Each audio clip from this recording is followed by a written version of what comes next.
Did the mind-melting Tenet trailers leave you scratching your head? Don't worry, you aren't the only one.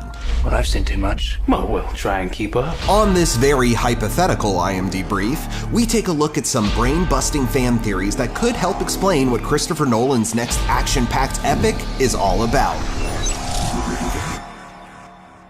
Fan theory number 1. Is Tenet an Inception sequel? This seems to be the most popular theory making the rounds, and that is easy to understand as Tenet looks and feels very similar to Inception. Both films play with the space and/or time of the world, though Inception does so in dreams. Both blend the genres of espionage, science fiction, and action, and follow well-dressed and highly trained characters in dangerous professions on globe-trotting missions.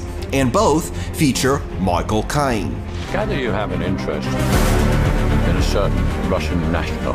Based on his appearance in the film, some fans believe that Michael Caine is reprising his role as Miles from Inception. This idea that both movies share characters is taken one step further with the wild speculation that Robert Pattinson and Clemence Posey's characters in Tenet are the adult children of Cobb, played by Leonardo DiCaprio in Inception. One more piece of information to support this theory is that Tenet's release date has been pushed to July 31st, and a theatrical re-release of Inception will come out 14 days prior on the 17th, with a sneak preview of never-before-seen Tenet footage, to potentially get fans ready for the secret sequel. You can communicate with the future. Time travel. No. Inversion. Fan theory number 2. What the heck is time inversion? As we heard from the previous clip, in Tenet there isn't time travel, but rather something called time inversion, and many have surmised that it is the ability, whether by individual or device, to cause people or objects to move forward or backward in time, while the rest of the world around them stays the same. This is based on moments from the trailer like the car flip, the floating gear, and the bullet catch. You're not shooting the bullet, you're catching it. Some believe that Nolan will use time inversion to make the film and its ending more difficult to decipher.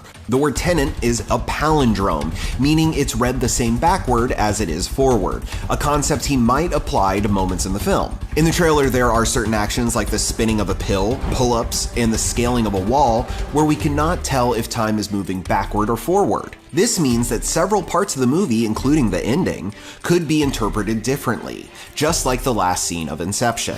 You mustn't be afraid to dream a little bigger, darling. Fan theory number 3. Are the good guys working for Tenet?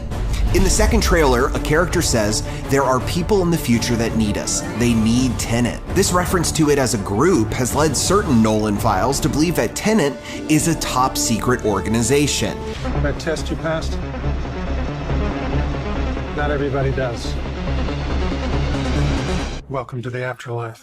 The test that Martin Donovan's character Victor is referring to is likely how John David Washington joined the clandestine organization, and his mention of the afterlife could mean Washington is legally dead, so he can operate in the shadows. But what does the secretive group actually do?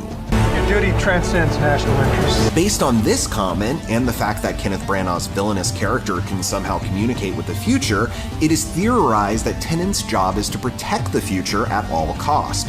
And in this case, it's to stop a massive global conflict. We're trying to prevent World War III. I'm not saying Armageddon here. No. Something worse. Fan theory number 4. Does Tenet connect two worlds? Certain fans believe that Tenet will feature not only time inversion, but the travel between different realities. The theory came about from the inclusion of a diagram of Maxwell's demon in the background of the second trailer. The thought experiment was created by physicist James Clerk Maxwell to show that the second law of thermodynamics can theoretically be violated by creating an opening between two different chambers of gas by something called a demon door. Tenet could replace the two chambers with two separate realities that the characters travel between. That part is a little dramatic. It has also been speculated that the use of the colors red and blue, which represent the two different chambers of gas in the thought experiment, will be used to signify which of the two realities characters are from. For example, Elizabeth Debicki is seen in both red and blue outfits, meaning that there could be two of her in the film. And the machine is bathed in both red and blue light, which led some to theorize that this is the device that connects the two worlds, aka Maxwell's demon door. And speaking of, in the film, Debicki's son's name is Max. You have to start looking at the world in a new way. For more time warping and reality jumping theories, stay glued to imdb.com/imdbrief.